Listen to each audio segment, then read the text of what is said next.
Good morning. I'm your host, Fred Ellis, on your pottery adventure. This is Something Southern Pottery. We want to welcome you and hope that you have an enjoyable experience with your pottery.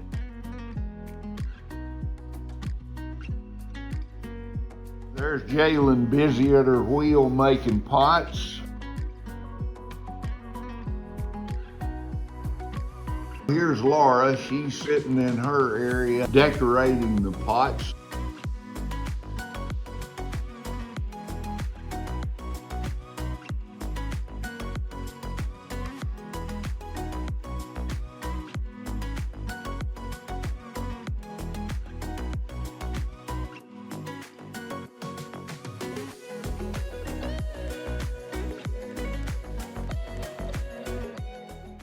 Good morning and welcome to Something Southern Pottery.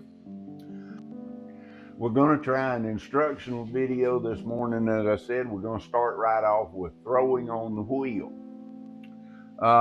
For those of you who have visited us before, thank you for coming back.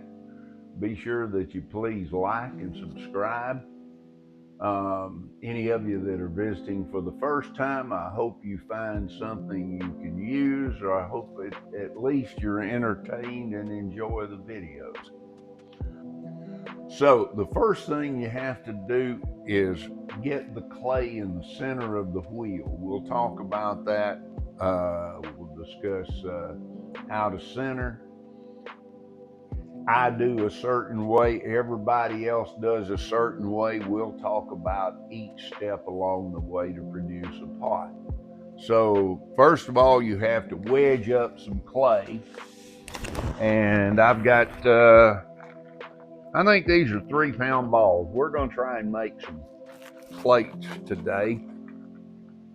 Every pot you make, or at least with me, I have developed over the years how many pounds I need to make it. I make pots from 1/2 pound to 5 pounds. Some pots I make are larger than that, but very rare. I've never been a person who wanted to see how big a pot you could make. Well wedged clay.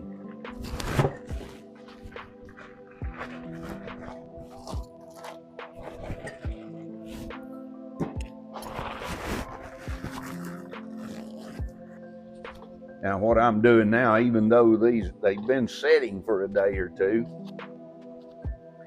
and gravity and air work on the clay and take the water either out or shift it around. Gravity will just make it flow to the bottom even though it's mixed up. So I'm gonna wedge it a little bit and put it as close as I can into the center of the wheel. Remember, you don't have to center this whole piece of clay. It doesn't matter whether it's a 1/2 pound or 5 pounds. You just have to center the outside of it. So get your hands nice and wet, a little lubricant. Potters use water to lube their clay. It makes it soft and pliable. Plus, it makes it slick, goes through your hands. Your hands act like an extruder. In other words, wherever you touch, as you can see, my fingers started off bouncing. They no longer bounce around. This pot is basically centered. I could open it and begin to form the pot.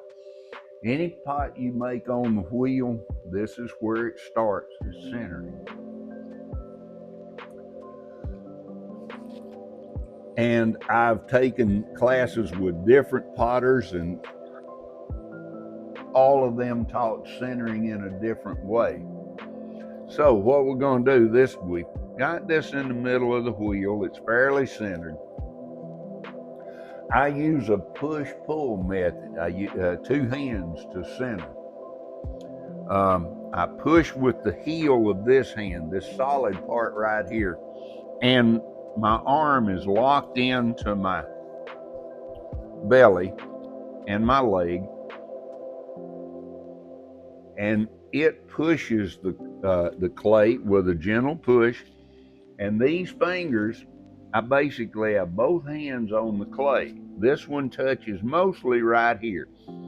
The rest of your hand's just there because it's attached to it. But this portion right here, the heel, there's a nice, fat, soft pad, so it'll work against the clay, lets water in the clay just slip by. I use these fingers, this hand's resting on the clay, and I just kind of tuck under. I just kind of pull down with the tips of these fingers, and it centers that portion. So it's a push-pull where I'm not moving this clay around. All right, now the next thing we're going to do is anything over a pound of clay, I cone up. And the reason I cone up is to equalize the liquid in the clay. One thing about this is you have to have things equal. If you have too much water in an area or not enough, it will make a hard spot or a soft spot.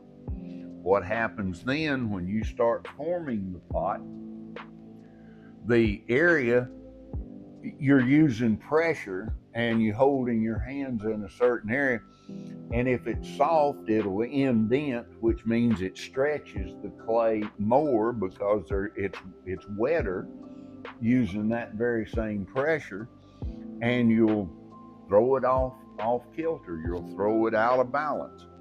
If it's too hard, it makes a lump, and your fingers move over that lump and cause an imbalance in the pot, which now again causes the pot to be out of round and off balance. It's a matter of using, go back to pure physics, centrifugal force to help you make this pot. You couldn't make it if you didn't apply the physics to it. So for you scientific-minded folks, which I'm not, I look at making pots kind of like a cook looks at making things. They try a little bit of this and a little of that, and they find out what works for them. They find out what makes a good dish and provides all the flavors that people like. I do the same thing with pottery. All right, now when we reach the cone as tall as you want it, then all you do is form your hands in the same way and push down on it. And as you can see, pushing down,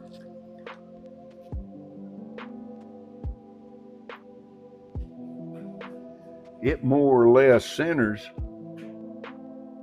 that clay for you, because you've got a compression between this hand and pushing down with this hand. And these fingers are you're still using them, although you're not putting a great deal of pressure on. You're not trying to pull that clay any longer. It's centered. You're just trying to get this, even using these fingers, to flatten out. All right, let's make another one and see what we can do with that. Take this clay, do a little more, because it's been sitting, I'm going to wedge it a little bit right here. Take a few times, just mix it up.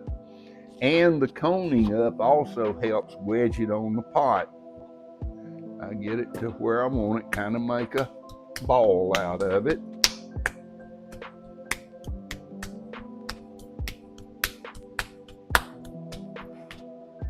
Now, one thing you notice, let me explain this, why I do this.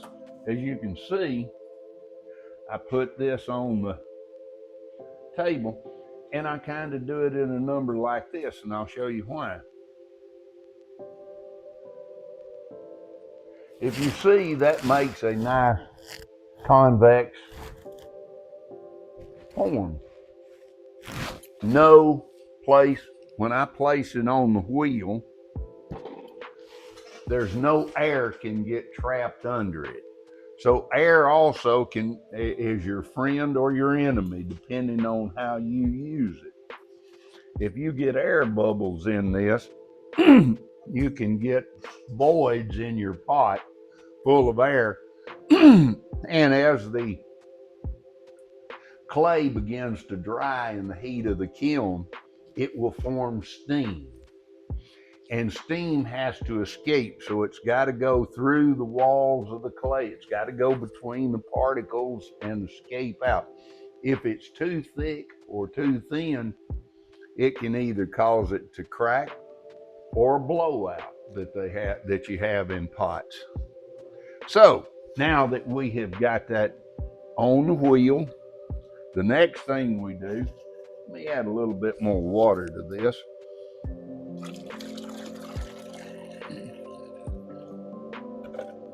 I'm a wet thrower. I put a lot of water out and a lot of water in. So remember,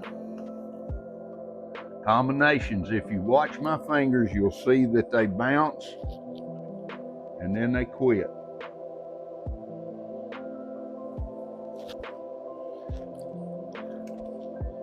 Now it's running nice and smooth.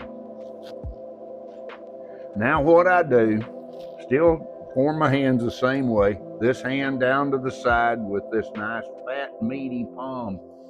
There's hard bone right there. So if you lock it between your leg or your stomach, I kind of lean over a little bit and I can push just by leaning forward. I push with that palm of that hand against the clay.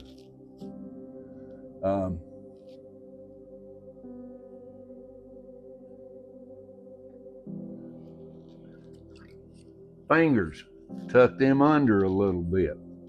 Remember, push, pull, use a combination. Okay, as you can see, it forms a little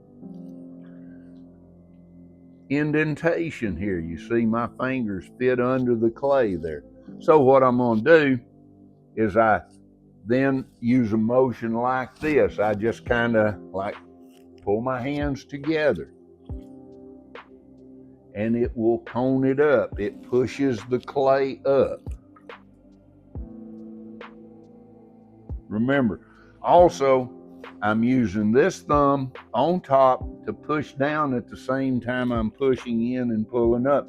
And the reason is you don't want to form a pocket here for water to collect in and make the clay soft. So you cone it up.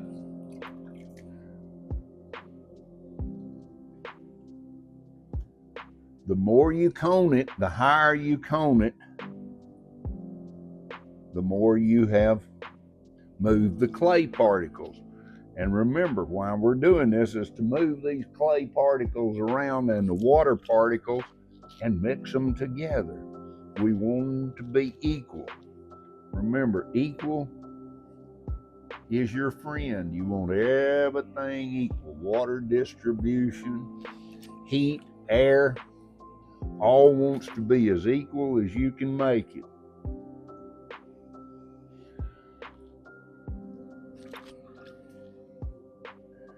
All right.